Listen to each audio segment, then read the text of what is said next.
Welcome to Health and Well-Being with Beata. I had the most interesting morning, evening. All my days are just amazing these lately.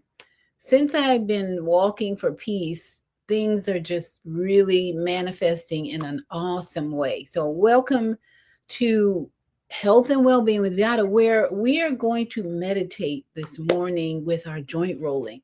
Usually I'm ready to put on the music and just roll, roll, roll. But I realize in the practice of Tai Chi and Qigong, it's about movement in meditation and mindfulness. So, as we do our joint rolling, I want us to be more mindful about the areas of our body that we are activating and healing. Actually, we're actually healing. So we got a lot to do today. And of course, we want to talk about emotions today. I really saw something yesterday in a little girl that just reminded me we always need to address emotional roots and addictions.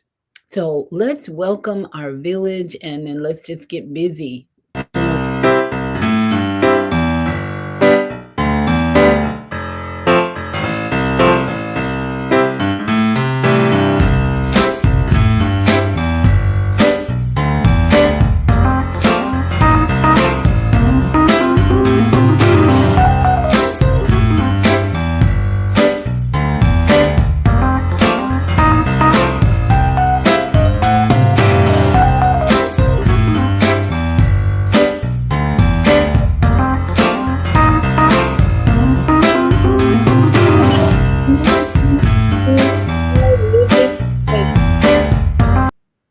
The door is open, and we really are in such an exciting time.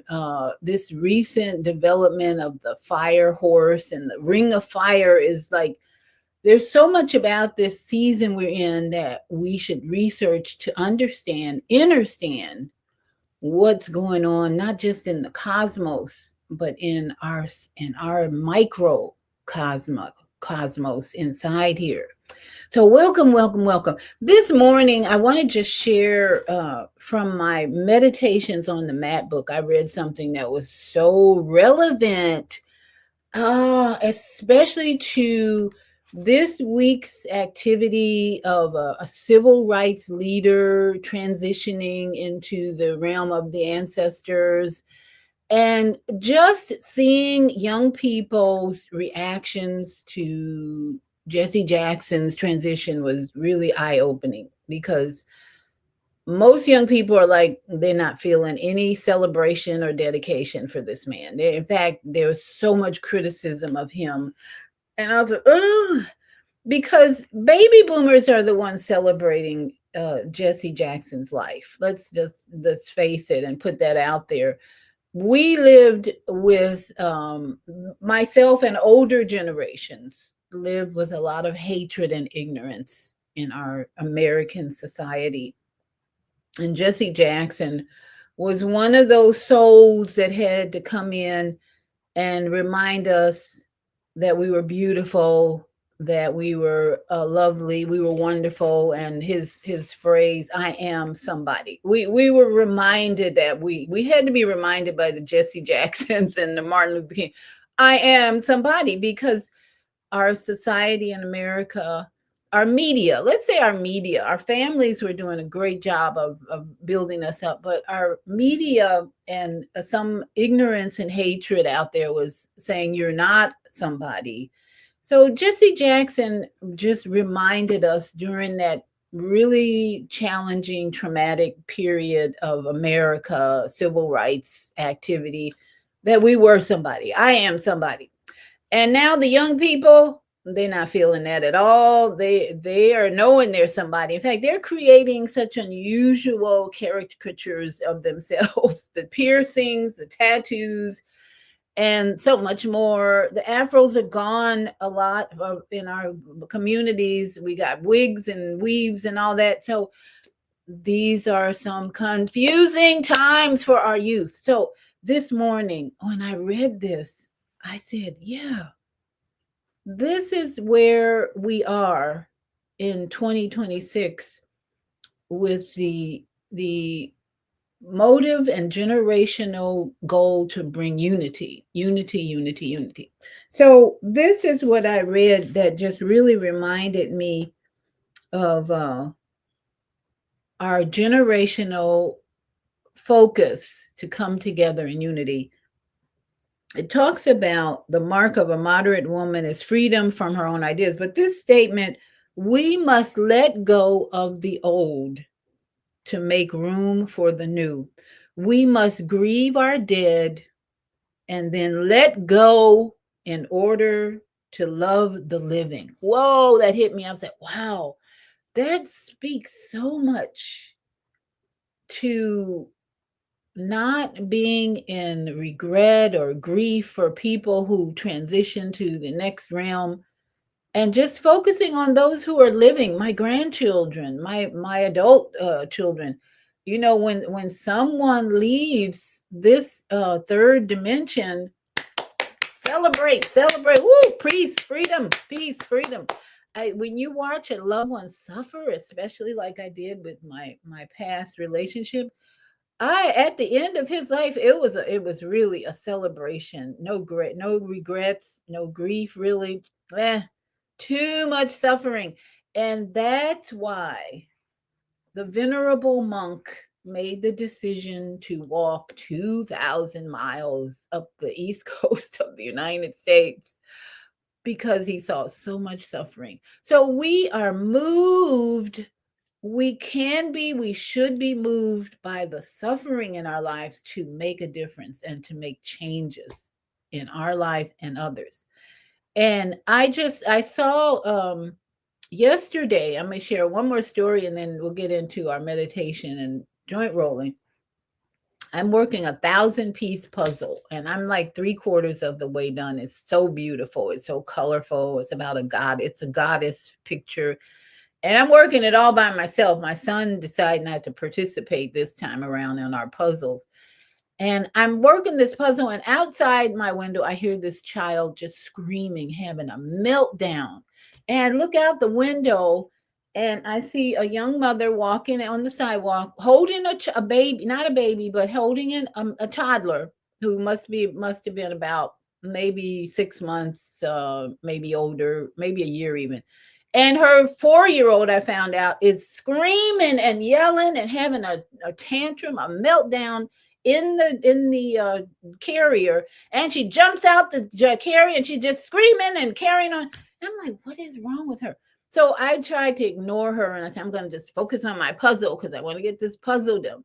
And it continued and continued. So someone said, get up, go outside and address this issue. I'm like, how am I going to address this? None of my business. Yeah, it is your business. So I walk outside and I say to because she wasn't moving. She just standing right in front of my window with this screaming, yelling, tantrum child outside. I said, well, what am I going to do? So I go outside and the first thing I say, can I help you?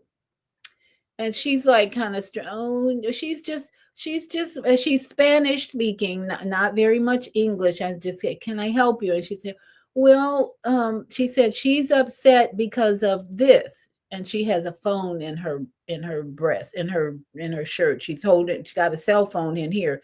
And she says she took the cell phone away from the 4-year-old. And this was the result, a meltdown, screaming and disturbing my peace puzzle.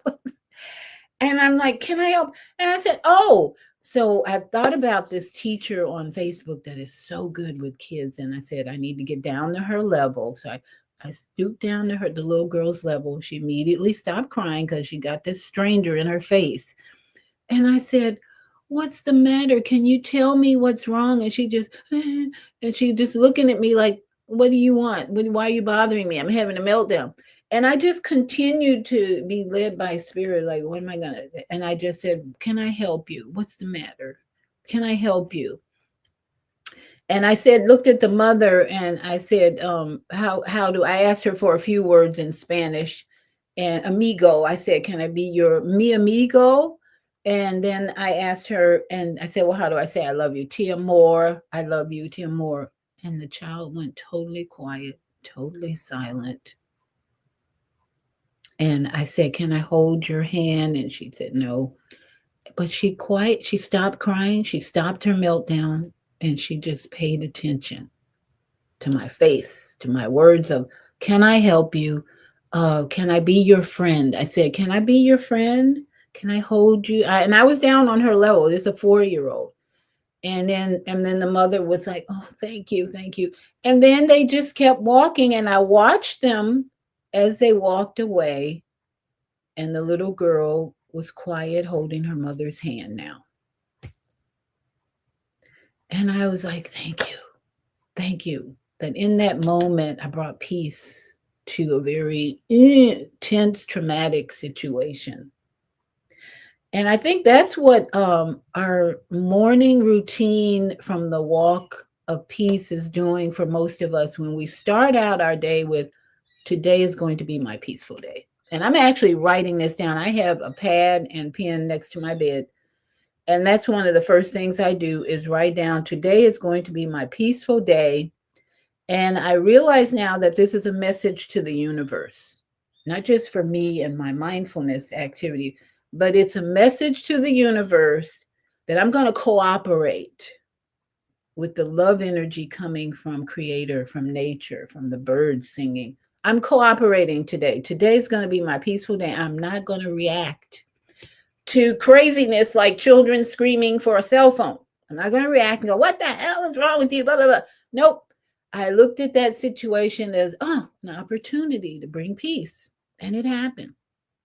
So I want to just encourage you, if you're not in the global family of Walk for Peace, that you get on board, because we're changing lives all around the world. Yesterday, the wife of the Armenian prime minister, I'm not even sure where Armenia is, it's somewhere over the ocean, came to Fort Worth, Texas to meet the venerable monk who led the Walk for Peace. And she sat down with them at a table and had a meal with them to explain why she was there, and how much influence this venerable monk had on her watchings from November to the end of his walk in DC, and how it changed her life, her husband, the prime minister or the president of Armenia was so affected, and his wife, that he sent his wife here to Fort Worth to meet with the venerable monk, to thank him and to ask him to keep this movement going, because it has changed their lives in Armenia. So we want to encourage you today, as we look at the emotional route to obesity and weight loss, we want to encourage you to get on board with the Walk for Peace, starting your day. Today is going to be my peaceful day. And then reminding yourself with your breath that you don't have to react anymore to the craziness, to the temper tantrums that our president's having. You could think of my situation as Trump having his temper tantrum. And many people went, "Oh my goodness, Trump is evil. Trump is horrible. Oh, look at what he's done. He's the Epstein file, blah, blah, blah, blah, blah." That's the reaction we're getting from a lot of people when Trump and his people have a meltdown and a temper tantrum, because they're like little kids, right? Right now, a lot of what we see going on in Washington, D.C. is like temper tantrums. Oh my goodness. They can't get their money. They don't have enough weapons, blah, blah, blah. So we want to encourage you this morning to stop reacting to temper tantrums, recognize them for what they are, and then calmly say in your own life, in your own mind, "I'm not going to react to this. I'm going to send peace. I'm going to send peace energy.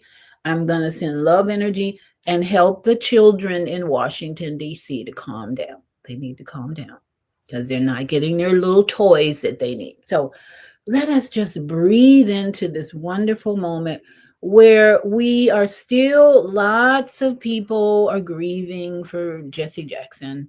But as the word says, we need to say goodbye to the old, let go of the old, Jesse Jackson, Al Sharpton, let go, make room for the new, grieve our dead, and let go in order to love the living. That little 4-year-old needs our attention. And I'm talking about every younger generation right now needs the attention of baby boomers and healthy adults, healthy older adults. They need our attention. They really do.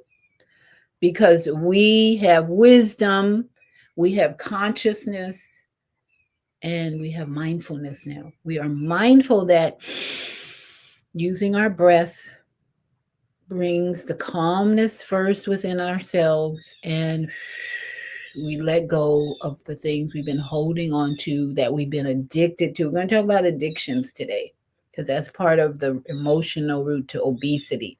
How did we get so addicted to these foods? Because of traumas in our life and so forth and so let's just breathe in together right now through our nostril. Hold it for 7. No, hold, breathe in for 4. 1, 2, 3, 4. Hold it for the count of 7,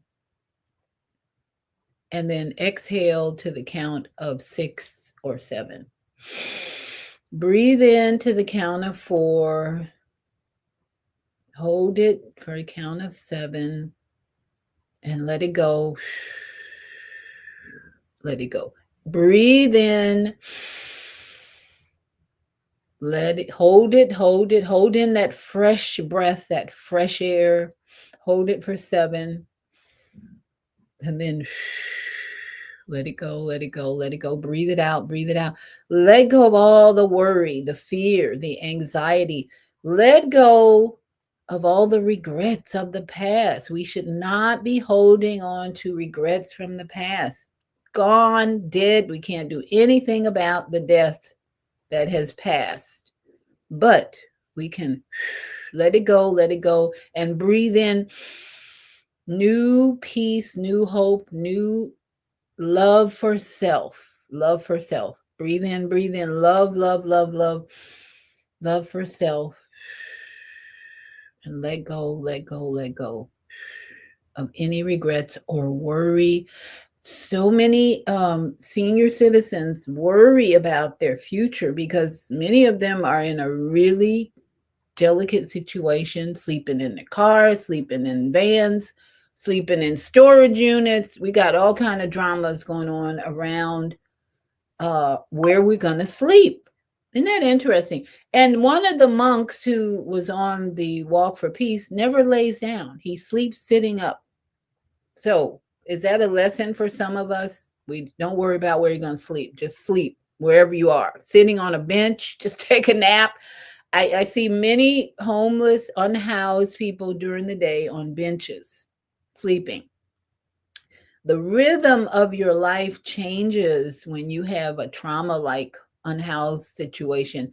You can't sleep in the bed anymore, for a while at least, but don't worry about it. Just take advantage of the moment during the day. Sleep all day if you can. And then unhoused people, many of them are wandering around at night. They don't sleep anymore. That's a temporary situation that can be changed when you do what? Mindfulness activity. Today, when the sun comes up, today is going to be my peaceful day. And watch the universe work. I've been doing this puzzle, 1,000-piece puzzle now for over about 2 weeks because it's a slow process. And yesterday I decided I'm not going to play any music. Usually I play the music and I'm doing the thing, trying to find the pieces. I said, I'm not going to play any music. I'm going to just be in total mindfulness, believing that I'm going to find the right pieces, put them in the right place quickly. Oh my God. It went beyond my expectation. I would look at the puzzle picture, look over here and say, oh, there's the piece. Boom. And that went on for at least a good half hour. It's like, oh, need a blue colored shape within this shape. Boom, go over here. Boom, pick it up. Boom. And I was like, what? Okay, what's going on here? What's going on here? Why are these pieces showing up so quickly all of a sudden? When it in the first week of this puzzle, it was like, oh my goodness, I have to do this and go back and forth. I had to really work hard to find the pieces to go in, fit into this 1,000-piece puzzle. A life story here. How many of you are trying to solve the puzzles going on in your life, whether it's a husband relationship or children or grandchildren, work relationship? whatever the puzzle is you're dealing with, well, what am I going to do? I'm trying to find a solution. Trust me, trust me, when you start acting mindfully, today is going to be my peaceful day, and stop multitasking. That's why I decided to turn the music off during my puzzle. I'm like, is this multitasking to have music going on in my brain and then trying to find the pieces of the puzzle? Yeah, it's kind of multitasking. So the venerable monk said, stop multitasking. So I said, okay, I'm going to stop multitasking. And boy, was I shocked. The pieces were like boom, boom, boom, boom, boom.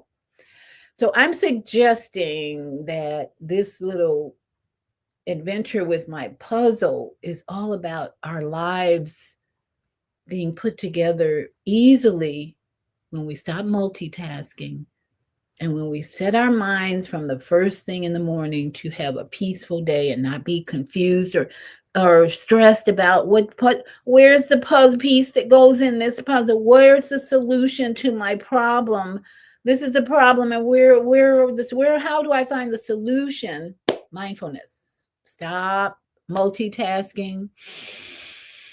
Start your day with breathing in and affirming today is going to be my peaceful day. In fact, at some point, you're just going to get up and say, today is my peaceful day.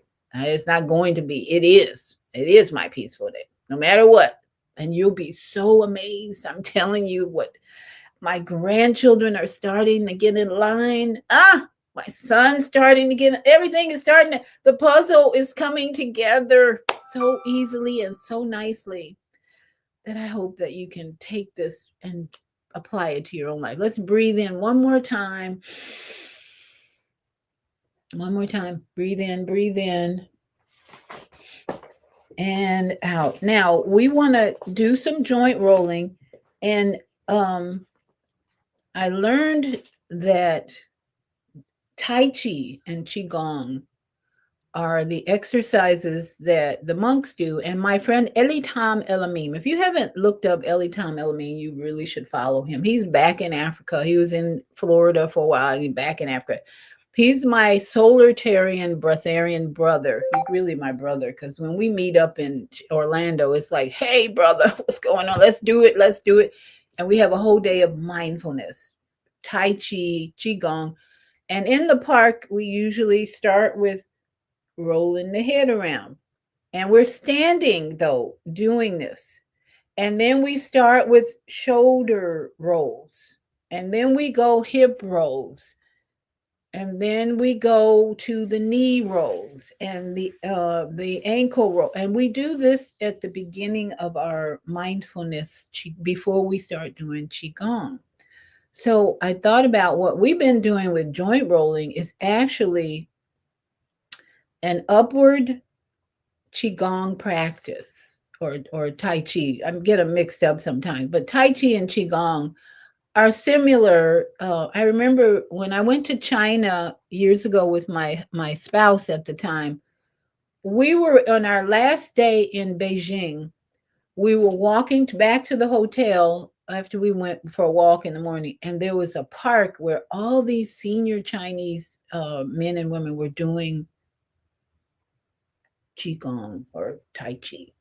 And it just stopped me cold. I was like, they were all in such quiet rhythm, just moving their bodies in a peaceful state. And I just stopped and I wanted to just jump right in and join them. But we had to get back to the hotel because it was our last day and we were flying to another city. But that reminded me recently, as we have been thinking about joint rolling as Qigong meditation, that we can do this practice of joint rolling in the same mindfulness to raise our vibration, raise our frequency, and heal our bodies. That's what it's all about. Joint rolling. If you're new to Viada's Tiny House Village, Health and Wellbeing, joint rolling is all about activating the microcosm inside of you. And let's just roll our head around to put this into action. When you're stretching your neck muscles, it's not just an exercise to help your body, it's a spiritual practice to raise your emotions of love and and appreciation and respect for this temple. Let's go the other direction. This is a sacred temple. Our soul is dwelling on this planet in a sacred temple. If you grew up in Christianity and you read the Torah, and the Old Testament talks about sacrifices in the temple and the priest leading the sacrifice with blood offerings and so forth and so on. But the real message for us now is that you are the priest of your temple. You lead this practice. Unknown caller. You lead this practice, this Tai Chi, Qigong meditation to raise the frequency in your body. You're activating the chakras, the energy centers in from your crown chakra to your third eye chakra to your throat chakra. When you do this movement and your breath work, you are healing your body. You're healing starting at the top. You're healing, bringing higher frequency, because your lower frequency energies will cause your body to collapse and stop working. If you're in fear and anger, resentment, those are the reactions that we grow up with: anger, fear, resentment, jealousy. All of those create disease in the body. So once you start activating with movement, joint rolling, Tai Chi, Qigong, you're improving your circulation, your immune system, your lymphatic system, and your muscular system is all that's being activated and stimulated and improved when you do these joint rolling Tai Chi movements. Okay. Then when we go to the shoulders and we start activating another galactic energy in our body, breathing in, we're starting to move into the heart chakra. We're activating the love energy part of us. And we're getting our back muscles moving and strengthened.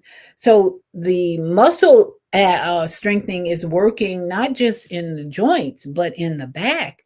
Because when you do any type of movement that your spine is flexing in any way, that is energy, spiral, special fluid that's being activated. Let's go forward. Breathing in, the breath is activating the lymphatic system, and it's moving all these muscles. So you don't want to miss this practice. Now, I usually do this in bed every morning. I don't sit up until I've done all my rotating in bed, and then I do my elbows in bed. I do my wrist in bed. I do all this while my feet are elevated.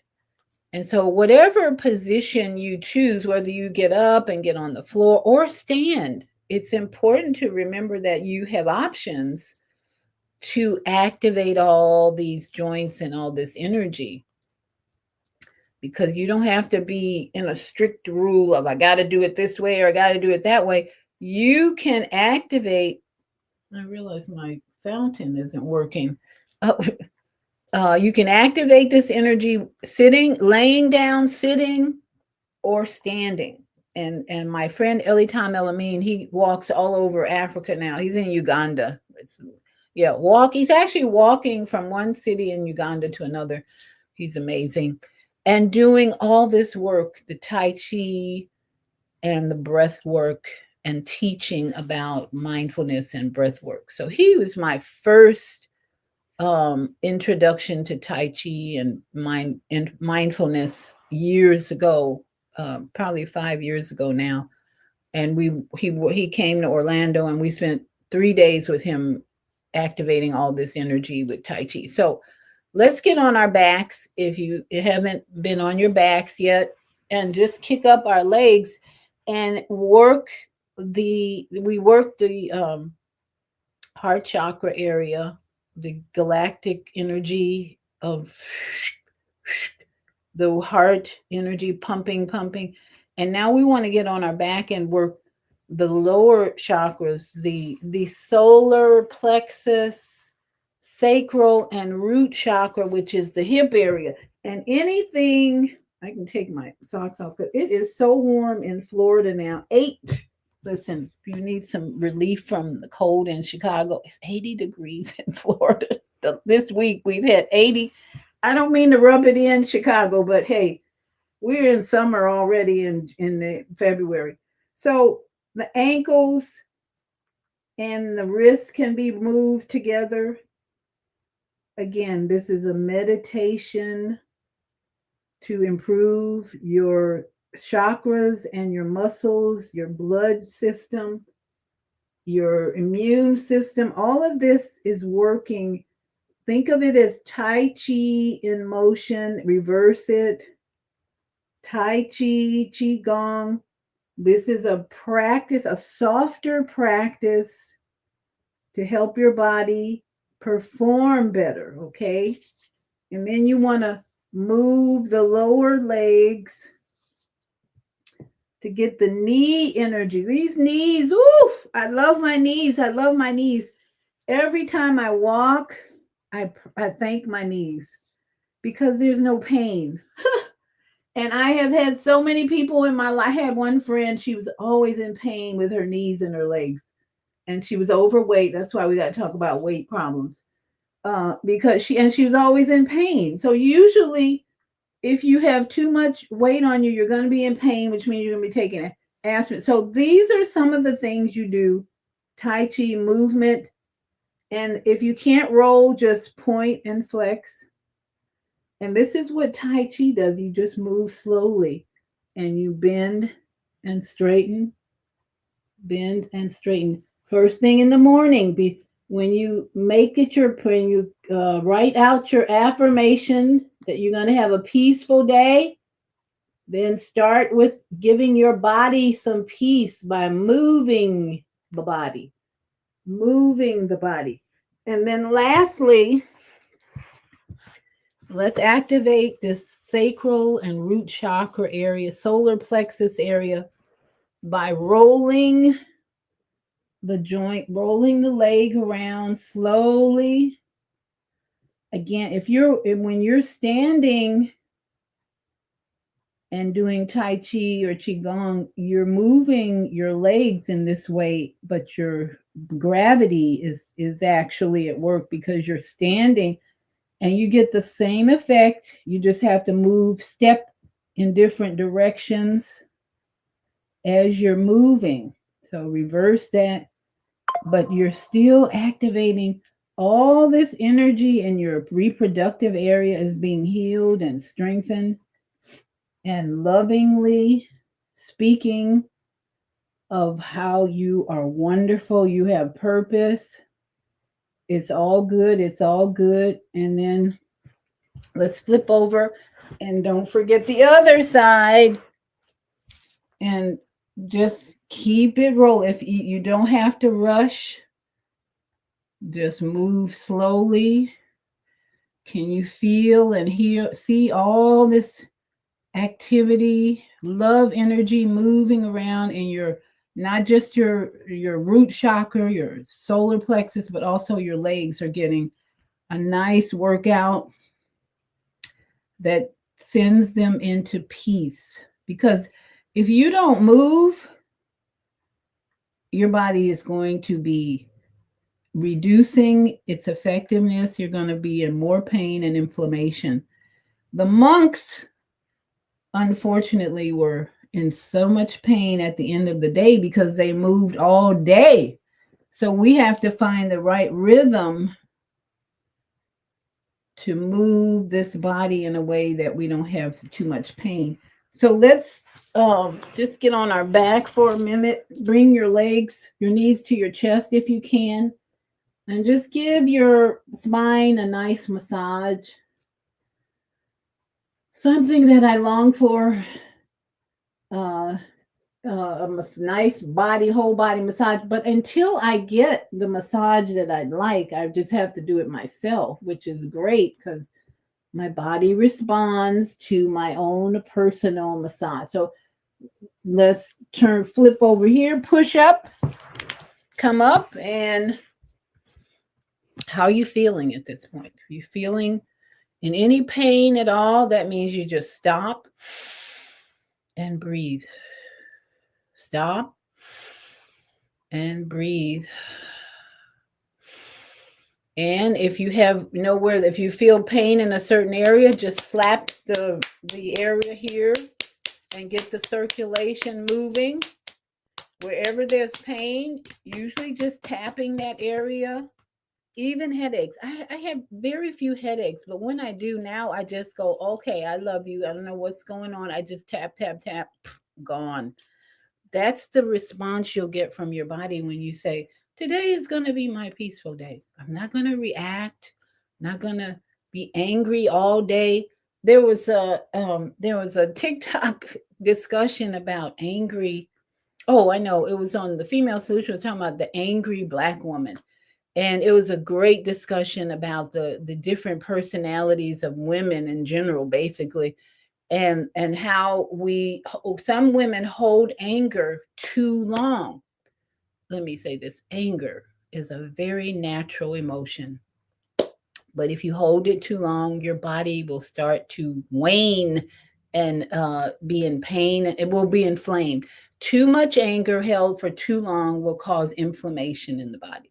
But initially, if your reaction to anything is anger, that's your sign to breathe and ask yourself, why am I angry? Why am I angry? And then process it. So let's just rub our hands together, finish this off with some vagus nerve stimulation, and say, I love you. Ooh, I love you. Breathe in, thank you. I love you. I love you. Thank you. Thank your body every day and send love, because those words, your words are powerful. You have the power of life and death in your tongue. So speak words of love all the time. That little girl that I encountered yesterday, I just said, I love you. I wanted to say it in Spanish. Amor, mi amor, I think I said. I love you. And she went totally quiet. So let's just love ourselves now. If you have inflammation or pain, your body will go quiet if you love it. Say, I love you. I want to be your friend. I am your friend. I'm your friend, your closest confidant. I'm your friend. I love you. Now, how are we feeling? This show is going to go a little longer than usual, but that's okay. I'm flexible. I don't have any restrictions as far as I usually try and schedule my shows at least an hour, but I don't have any really restrictions. I'm refiring. I am refiring my life, not retired. I'm refiring. And my life is really just beginning. So many things are teaching me about loving myself more, not reacting, not responding. So this is a new period. I'll be 71 years on the planet next month, feeling better than ever. No pain, no suffering. I'm prospering. I'm in health. I'm wealthy. I'm not complaining at all. So that's why I'm here, is to share what I've done to come to this place of total peace, total gratitude, wealth, prosperity, great relationships, and lessons continue. So I'm going to move to my studio. So during this meditation time, maybe you process what you just felt if you've been with me, joint rolling and meditating. And I'm going to give you some time to get some water or tea because we got some really good lessons about emotional connection to obesity and how we're going to show you how to let go of some of those and figure out, your next step. So get something to drink, and I'll be right back in my studio shortly.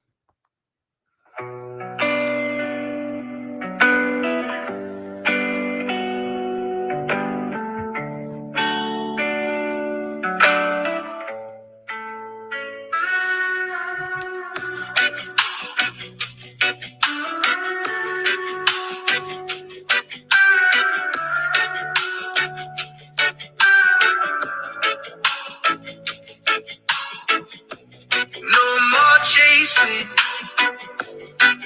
was never mine. No more racing just to beat time. I found a rhythm I can call my own. A quiet drum carved in bone. Peace within, that's where I begin. No need to prove, no need to win. In every breath, I learn again to live, to love, to just remain.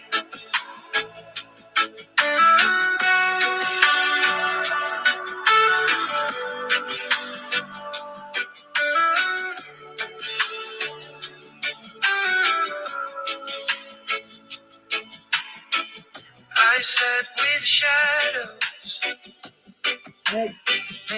Of course, that has become my theme song, Peace Within. So beautiful. It's a reggae rhythm, and I just love it.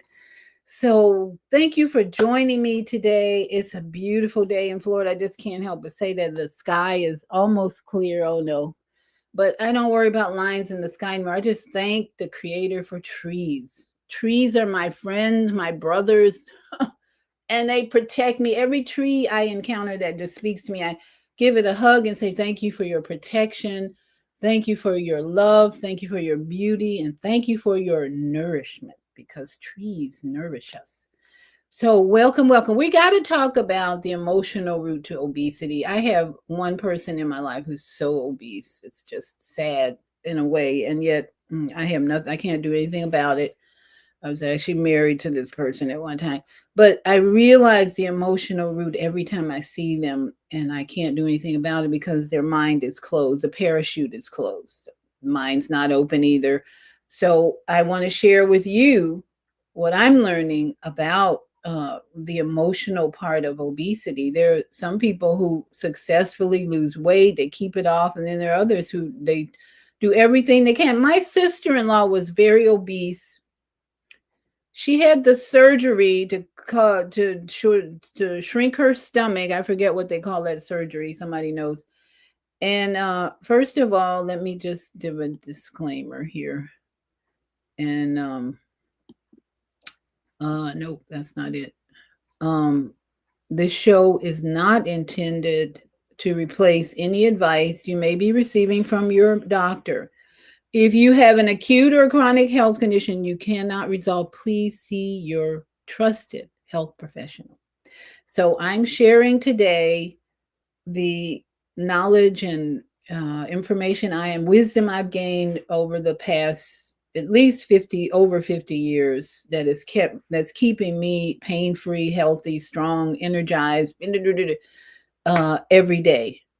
And my sister-in-law, as I was saying, was very obese for a long time. She had the surgery to shrink her stomach, and she got fatter after that. It didn't work, in other words.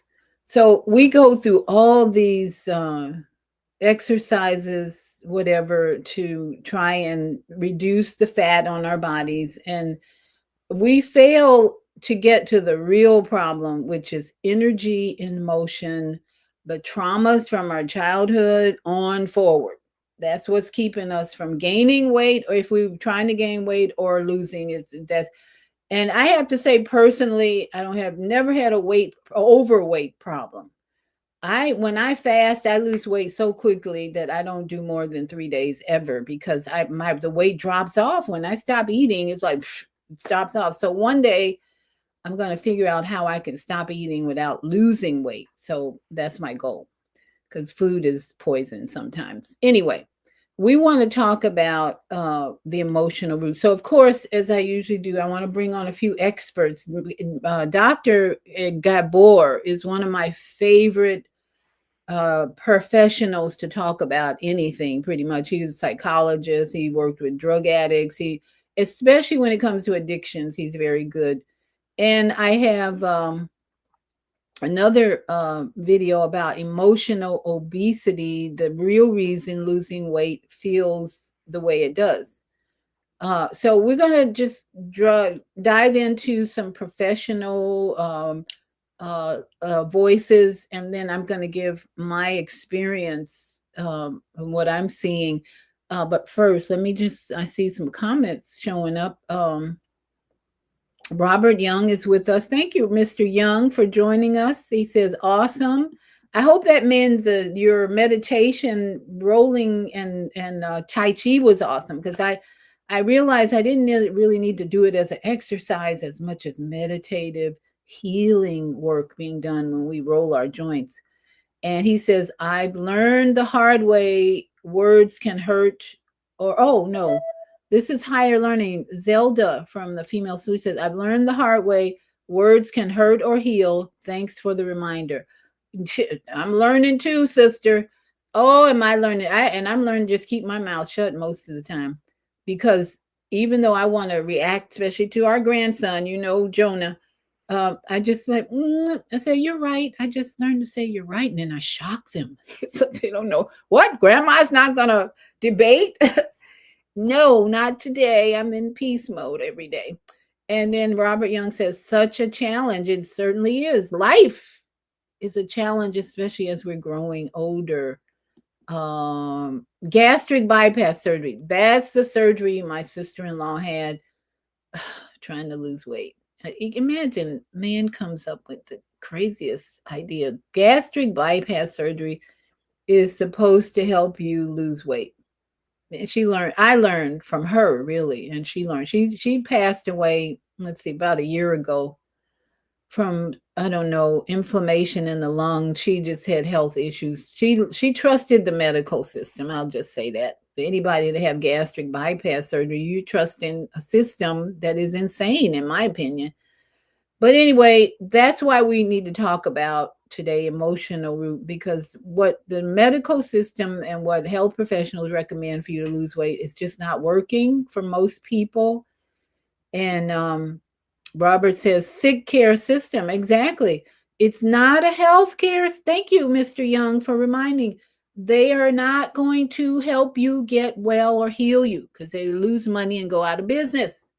So it's a sick care center. They help you manage your sickness. They don't want you to get too healthy or well. So that's why I'm here, because I know the system. And Robert, yes, food is poisonous. Even a salad ain't safe. That's what it's really coming down to. All the stuff we put in our mouth is not really nourishing it like it used to be from grandma's farm. My grandparents had eggs that were so tasty, so good. And the food we ate in grandma's house, I can remember how good it tastes. That's how we become addicted to food, though, because we remember how food made us feel, right? Made us feel really good. In fact, my friend, my partner who just passed, food was love in his house. He had physical abuse, mental abuse, verbal abuse, and maybe sexual abuse, but his aunt could cook.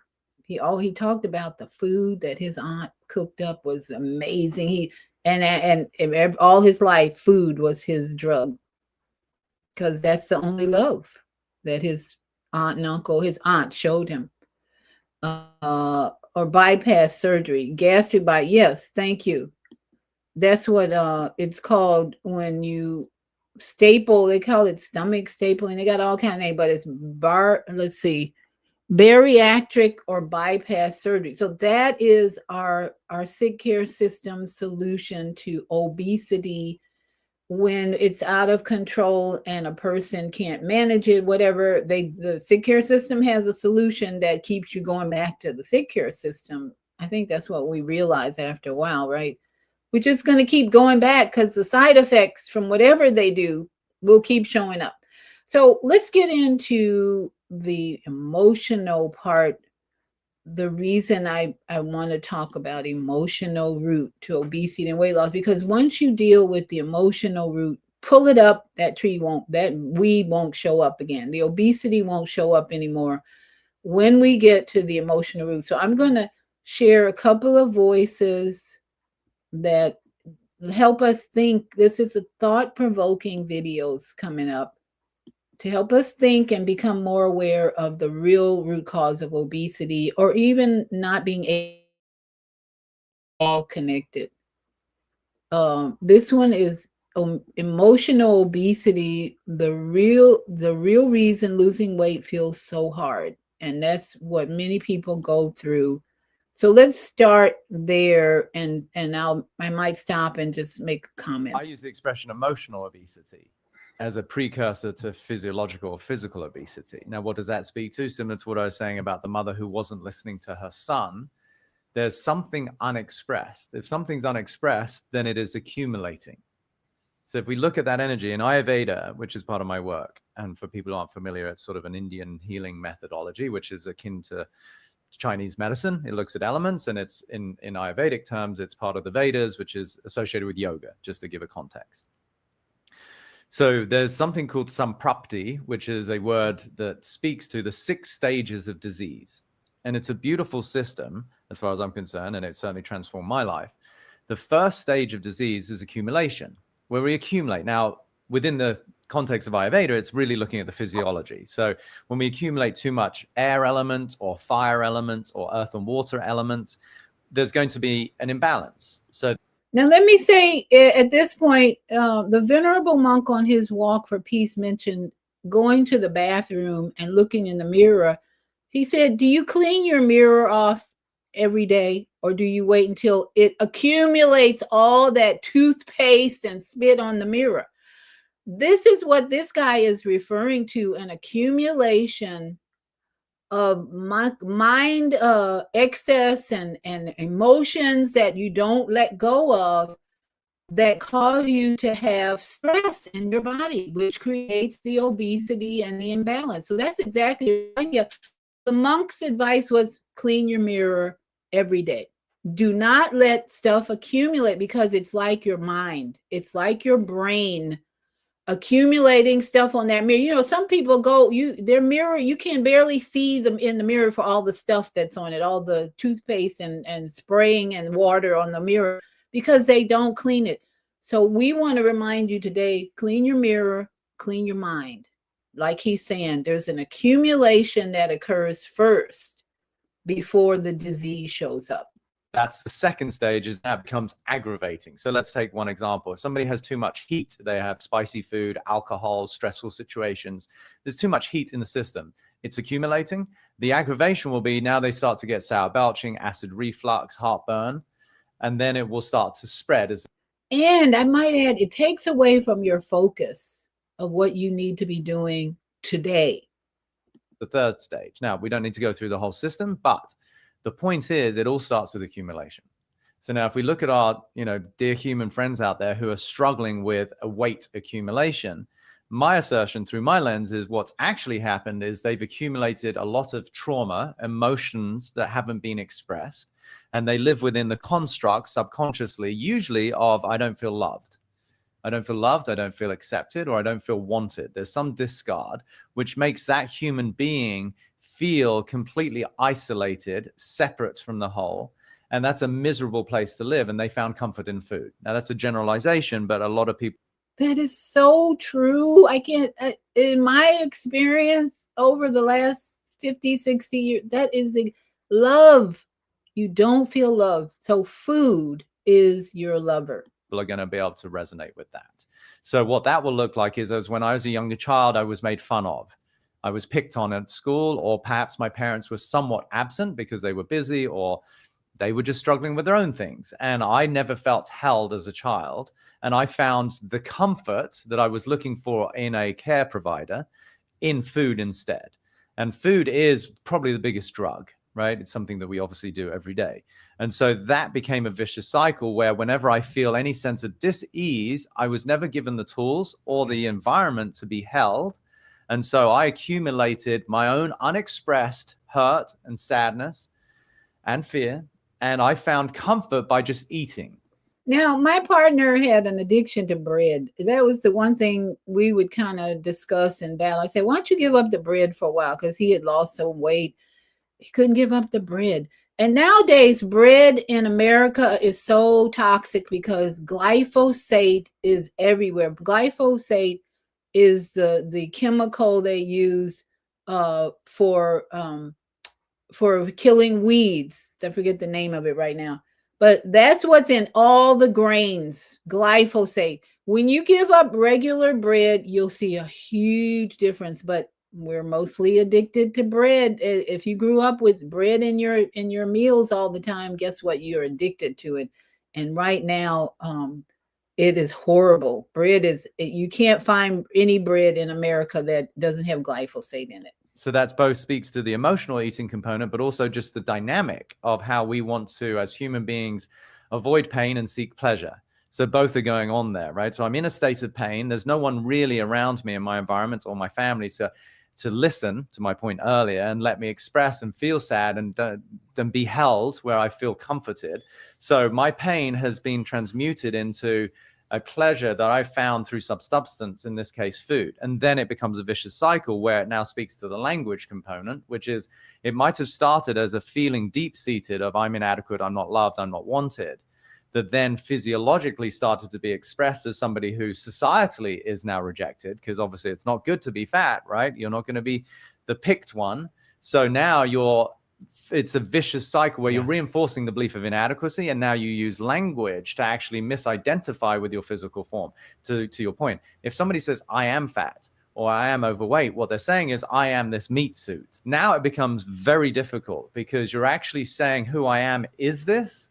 And so to try and lose this would be to lose yourself, which is impossible. It's like trying to lift yourself up by your bootstraps. So that's where it becomes insidious, right? It becomes incredibly difficult because there's the deep subconscious feelings of inadequacy and separation that then fuel the escape mechanisms to which I then become identified. And then because of even more self-judgment, I feel there's something wrong with me and I'm bad and I have to do something against that, which creates a lot of pressure and a lot of heaviness. Like if I come up to you and say, you have to do this, you're going to resist. Right? Yeah. So when we're doing that to ourselves, oh, I'm a loser, I have to do this, we're creating more heaviness energetically, emotionally, and then physically in our body. So that's the cascade, right? And so how do we undo that? Well, it comes back to what I said earlier about a lot of love and compassion and acceptance, but at least undoing my association with my physical form. If I can see that who I am is an expression of life, I am the only expression of life that is me, my perspective. And as far as I'm concerned, that warrants love and acceptance. That warrants reverence. There's no other you out there. And to start to change that relationship with ourselves, and they probably will need some support and help to recognize, okay, what were the breakdowns in your relationship? Where was the absence of love and acceptance as you grew up? That to me is that's the real loss that needs to happen. It's not the loss of weight, but the loss of feelings of inadequacy, the loss of the absence of love. It may seem like a segue, but I think it relates.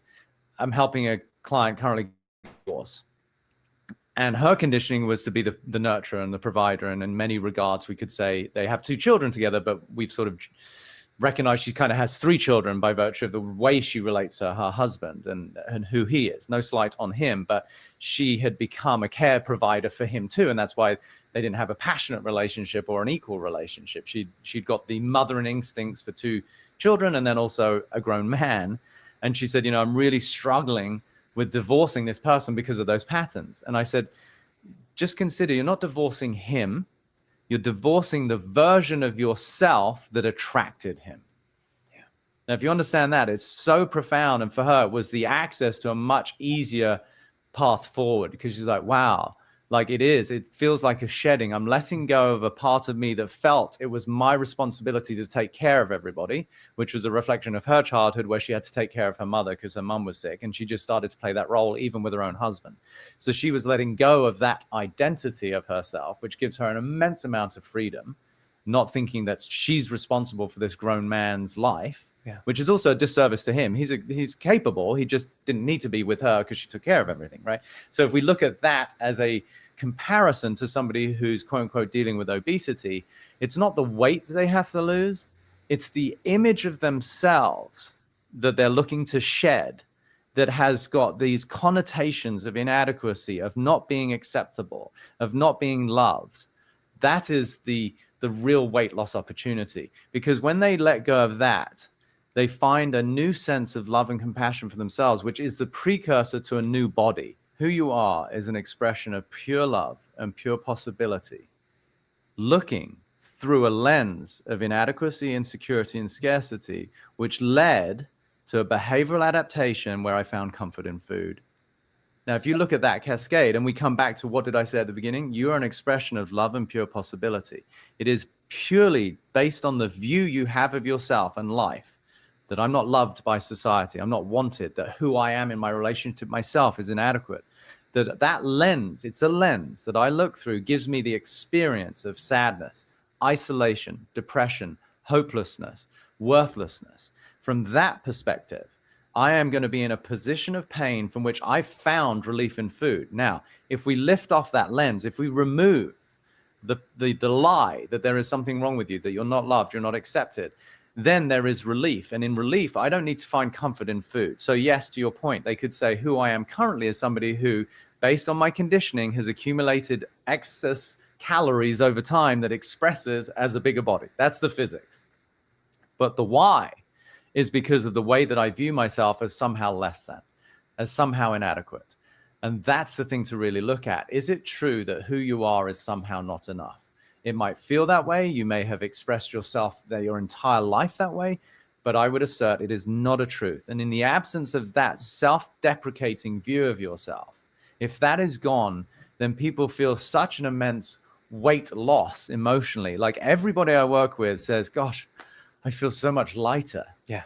And that is an energetic / emotional precursor to then their body reflecting that.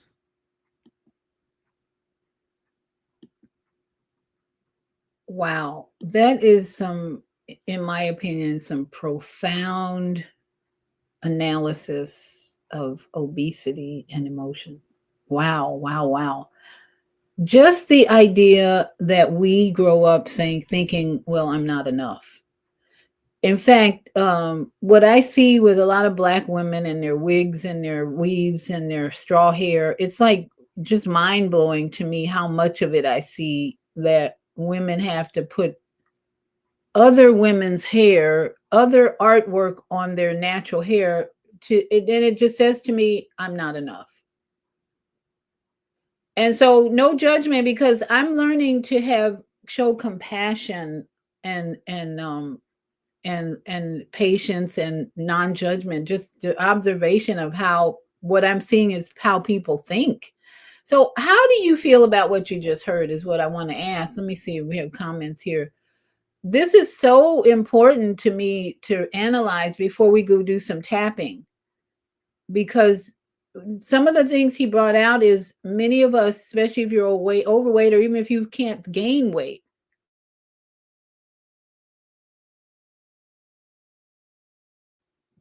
my Wi-Fi, come on, Wi-Fi, behave. I'm not enough. I'm not enough. So I've got to put more hair, somebody else's hair. I look at oh my goodness, Serena the tennis queens. They're queens in their field, but yet they got to wear blonde hair. And even the other day, I saw Jesse Jackson's daughter. And I'm like, what's going on with that? All the blonde hair, the makeup, it's like something. What is she hiding? I look at people, what are you hiding under all that hair and makeup? What is it about yourself that you grew up with, that you're not enough to be natural, basically, because it's healthier. For me, looking at it is like it's really about consciousness versus unconsciousness, and what's healthy and what's not. Because the people in my life who have died obese or who died with disease, I look at the healthy journey or lack of healthy journey they went on to get to the suffering and the pain and the death. So let me get some feedback from you. Okay. Oh, Robert said, yes, food is poisonous, even a salad. Well, the truth of what he said is food is a drug. It's a drug. I used to sit in when I was alone in my apartment with my mom, my sisters were away at college. I would sit and eat junk food all by myself at night. And to this day, I'm still looking for something to crunch on at 9 or 10 o'clock. Not that I'm obese, it's a habit. I'll feel better if I'm eating something. It's a drug. Yeah, it's a drug. Let's see. Go to, we got higher learning says, went for a checkup yesterday and was 11 minutes late. She canceled my appointment. I have walked over an hour, but she couldn't wait 1 minute. Eyes wide open. No more sick care system for me. What an experience to have, not only to an awareness. This today, this is all about, first of all, becoming aware why you have too much weight or you can't gain weight. Awareness is consciousness. What Zelda just shared with us is a growth in consciousness. And doesn't the universe send us circumstances like that to raise our consciousness? We think we have to go to the doctor to get verified about who we are, what we need, what's inside, what's going on. And then something like that happens. You're like, wait a minute. Why am I dependent on this system, this sick care system, when really I should just be mindful about maintaining peace within? Thank you for sharing that, sister. That's an eye opener for sure. And the female solution, that's Naima Latif. It says that's why diets and even operations don't work. When love is missing, people turn to food. Sugar is especially addictive. Well, and the thing with sugar is, oh my goodness, not only is it feeding the parasites in you. My nephew texted me yesterday about some doctor he found talking about parasites. Now, this is something new. He's never done this. So evidently the word's getting out that parasites are the problem. Not, you don't need chemotherapy, really. You don't need a lot of these drugs. Just get rid of the parasites. So he texted me about he wanted my opinion. I'm like, yay, let's get going. Because sugar, the reason a lot of people are addicted to sugar, they're full of parasites. Parasites are feeding on your sugar. In fact, that's their purpose, is to eat up the sugar, the excess glucose in your body. Parasites are there to help you, but you're not going to feel too well if you don't get rid of them. So yeah, thank you, Naima. That sugar, but here's the thing: sugar makes us feel better because it's a drug that raises our dopamine and our feel good hormone. So sugar has a purpose for sure, and they have bamboozled us with advertisements, especially during Christmas and the holidays. You need more cookies and cakes and all these sweets. And then there's enough drinks out there with high fructose corn syrup that's really going to contribute to the fat around your waist. So yeah, it's a vicious cycle. Let's see. Naima says, I've noticed that many people who have an unaffectionate mother or emotionally absent father have struggles with obesity. And on the opposite, that's a good point, Naima, to compare obesity versus anemia, where a person is thin and can't gain weight and they really end up with cancer. Because my friend who just passed, my intimate friend who passed, he had a totally abusive relationship with the people who raised him, and on every level. And he didn't get that. He started manifesting abandonment and rejection in his body. Those are the emotions that show up when you have an unaffectionate mother or emotionally absent father, what happens on the other, if you flip the obesity, you start having reactions from your rejection, resentment, and your feeling of abandonment. Abandonment on the map of consciousness, along with rejection, is at the low vibration. You got love and let's see, I don't know if my map is here. You got love and enlightenment and gratitude and forgiveness at the top, where it keeps the parasites away and keeps your body move energy. And then down here, you've got abandonment, shame. Catholic Church is very good at that.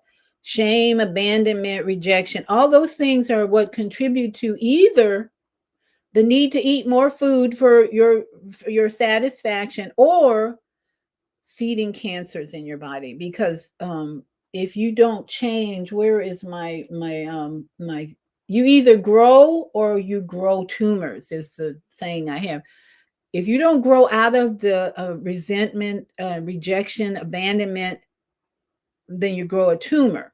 You either have to evolve out of those low frequency emotions into love and forgiveness and joy, gratitude, gratitude. I'm so grateful I had an aunt that didn't know how to love me, because now I got to learn how to love myself.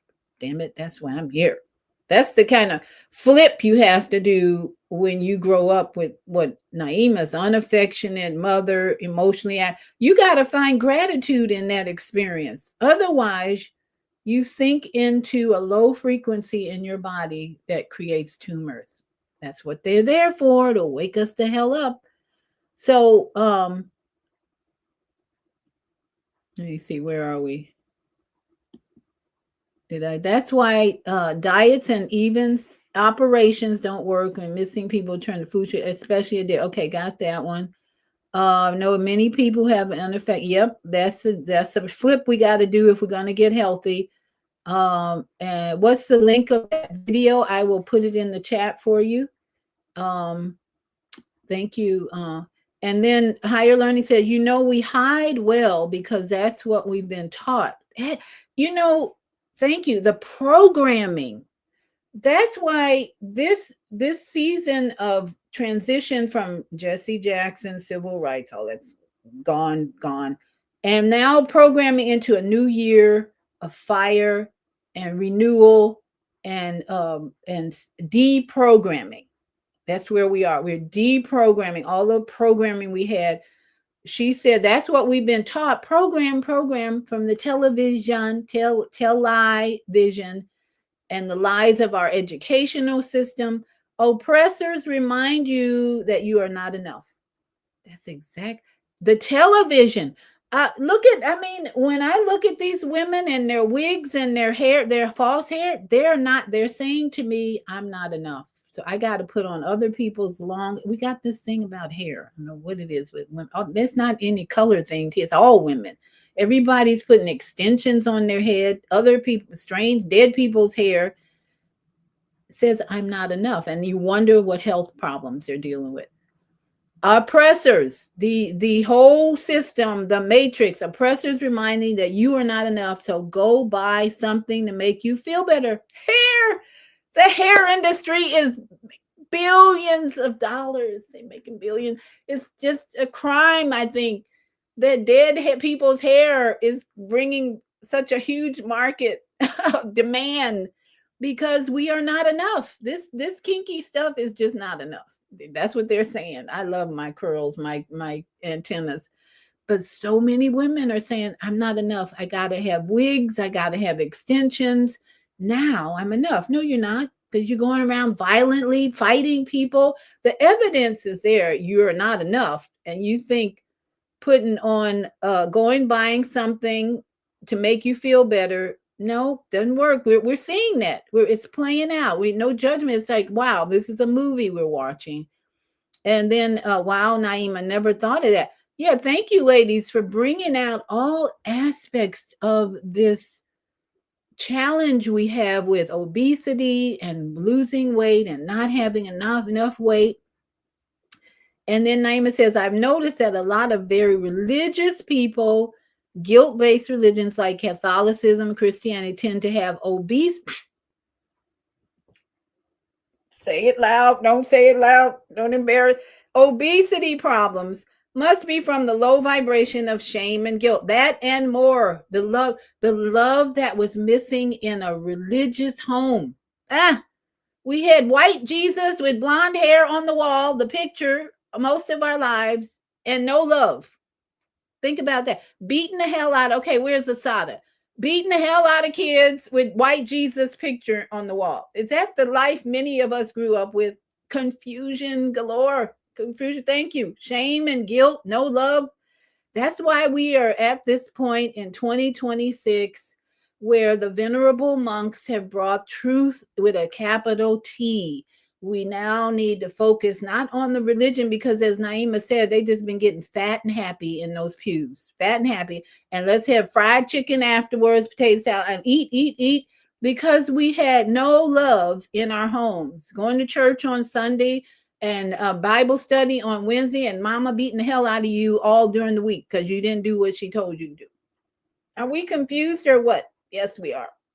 So thank you so much, ladies, for sharing all the dynamics of obesity and weight loss. It's not just about eating, even. It's about the addictions that we have developed because of the lack of love. I'm not enough. You're not enough. So now that we are aware and we have consciousness swirling around us about why we are not satisfied with our bodies, what do we do? What do we do? We start processing the emotions. We start processing them.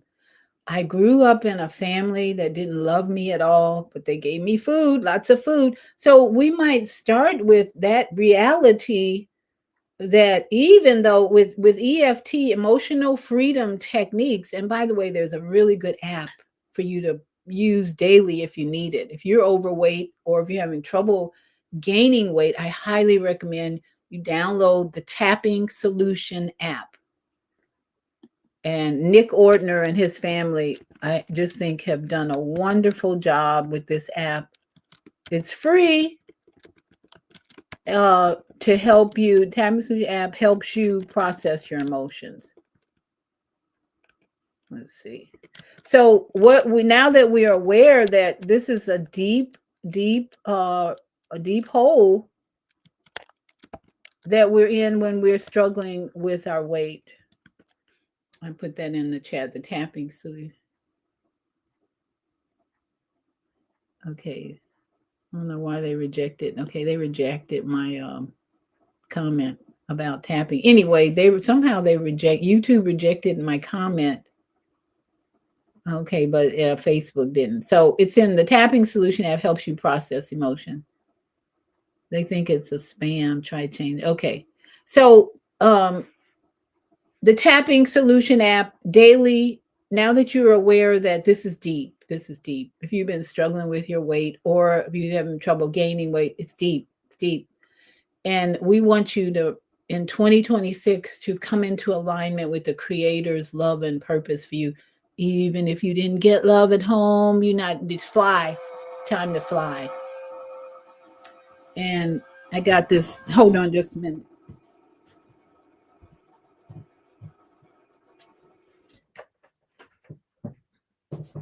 My water fountain is malfunctioning. So sorry. I apologize. So now is our time in 2026. The walk for peace has begun. The walk for peace starts with mindfulness in each one of us, starting your day with, today is going to be my peaceful day. And you're going to get into not just today is going to be, today is my peaceful day. And just like what happened to me is if you missed earlier, I was talking about a little girl yesterday who was outside my window screaming, having a whole total meltdown outside my window, disturbing my puzzle piece, making peace. And I had to go outside and ask her mother, what's going on? What's wrong? Then she said the little girl was having a meltdown because she couldn't get the cell phone. She took the cell phone away from a 4-year-old. So I bent down on the 4-year-old's level and I said, honey, what's the matter? Can you tell me what's the matter? She stopped her meltdown, stopped her crying. So that was my first encounter yesterday with having a peaceful day. I'm not going to let this whining, neurotic child disturb me. And I got down on her level and said, "What's the matter? Can I help you? Can I be your friend?" I asked mom in Spanish, "What's friend?" "Oh, amor, can I show love to you? Amigo, can I be your?" And she just looked at me like I got her attention. And she did not trigger me into stop this nonsense you're whining. I just had to show loving compassion, loving kindness, patience, and peace. And as they walked away, the little girl was holding her mother's hand, not screaming and yelling and having, she was holding her mother's hand, walking peacefully. And the mother had a toddler in her arm on top of that. Tapping solution. Once we are aware that we got emotional issues in our obesity and weight loss, let's use the tapping solution, or just YouTube in general. Just go to YouTube, type in emotional freedom techniques, you get tons of videos. But today, let me just introduce some of you who may not be aware of emotional freedom techniques. Start with the statement on the meridian of your side of your hand, which is your small intestine meridian here. It starts here because your small intestine is the first place that you digest and let go. Talk about spiritual metaphors. Your small intestine, once you put that food in your mouth, it's the small intestine that's going to help you separate what you don't need and what you do need. It's going to break down the nutrients and the minerals and vitamins, and figure out what probiotics you need and all that.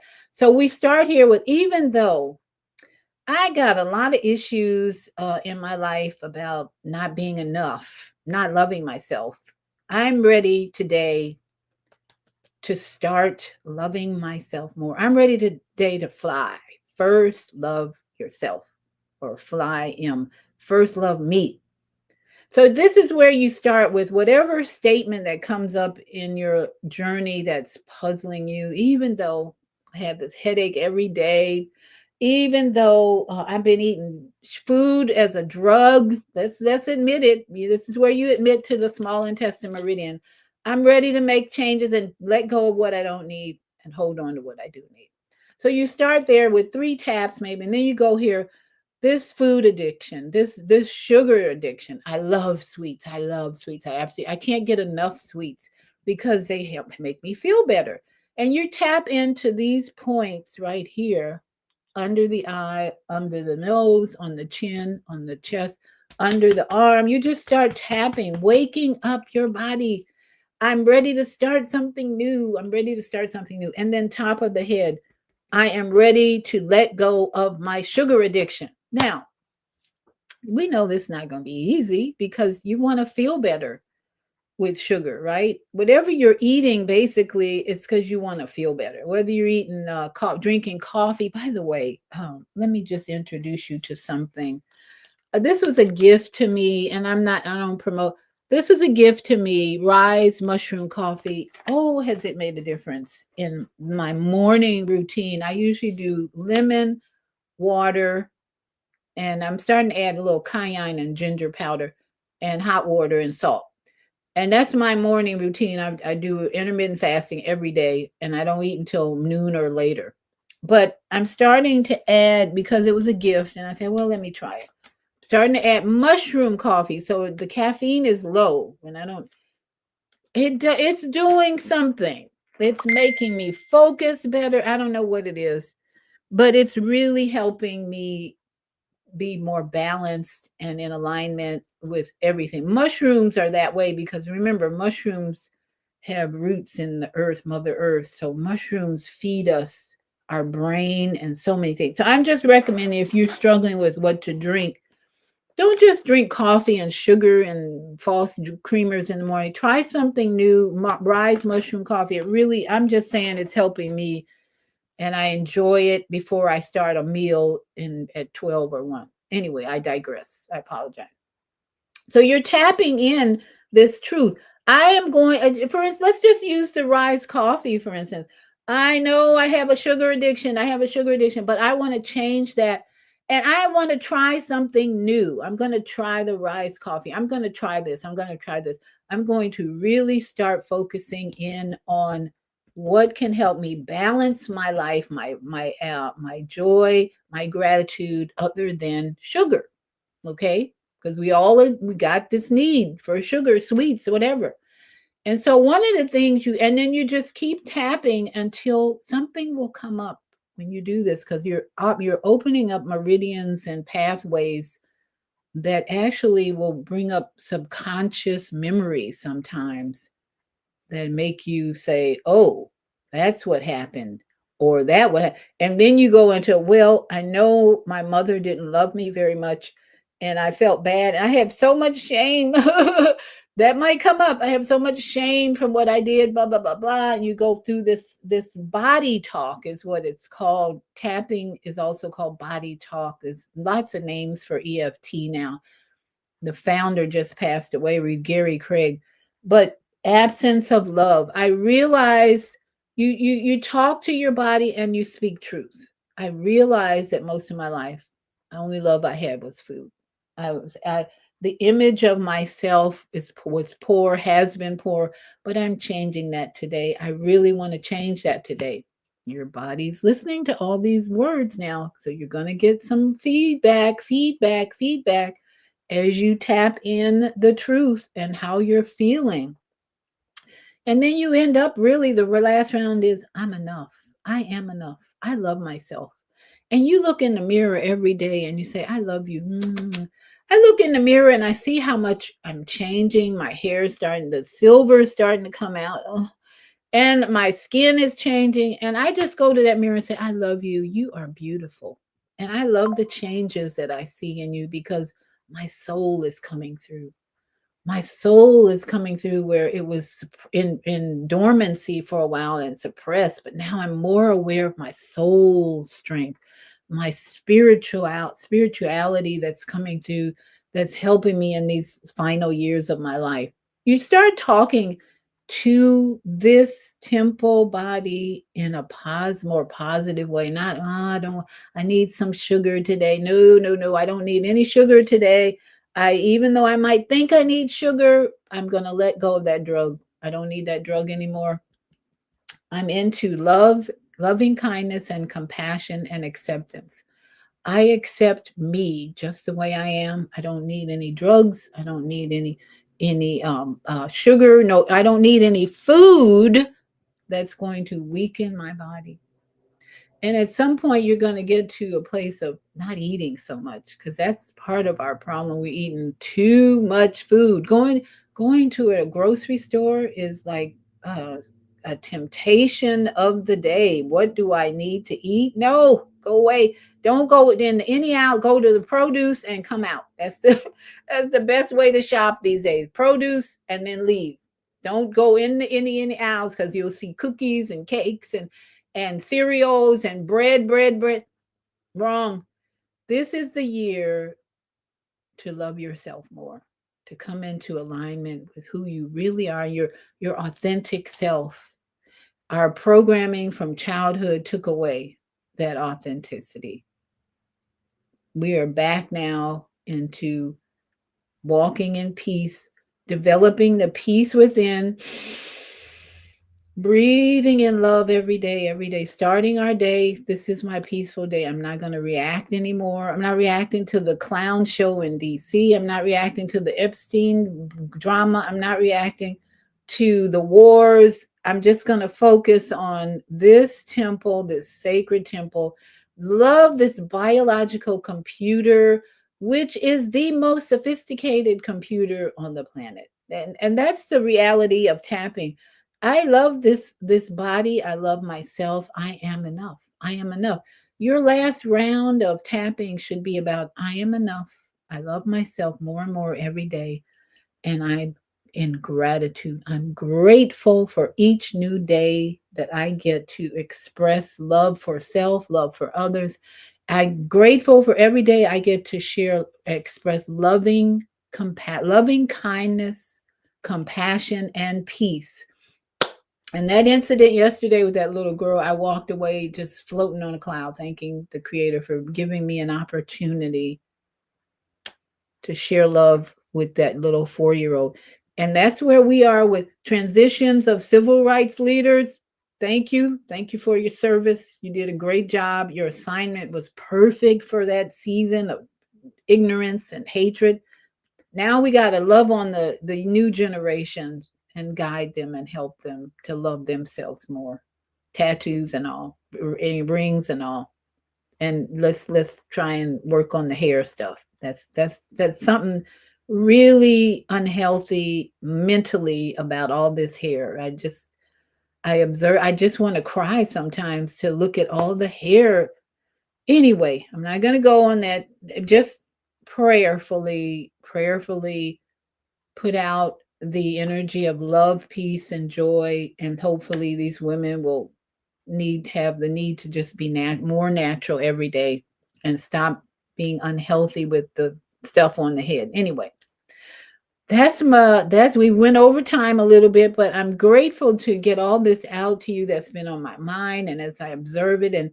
And of course, my Facebook page is now about March for Peace with the Venerable Prince of Peace on my Facebook. He's the Prince of Peace for this season, showing us how to love ourselves more and to love others more. Show loving kindness, compassion, and peace every day. That's how we're going to get rid of all these endless wars and all this confusion and insanity in our country and in our division.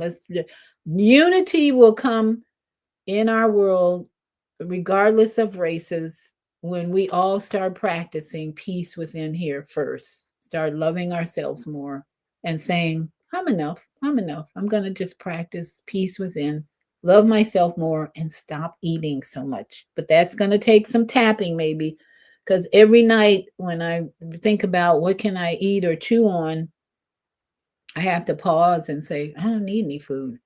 But it's a programming. We're deprogramming right now. So thank you all for hanging in here with me, and especially thank you all for your thoughts and your comments, because it's a deep, profound issue, and we can overcome this together. We can overcome it together.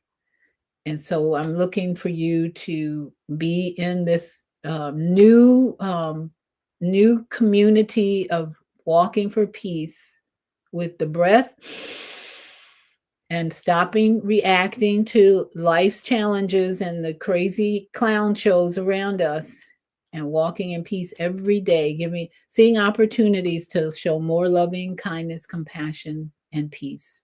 So all my yogi friends out there, namaste and sat nam.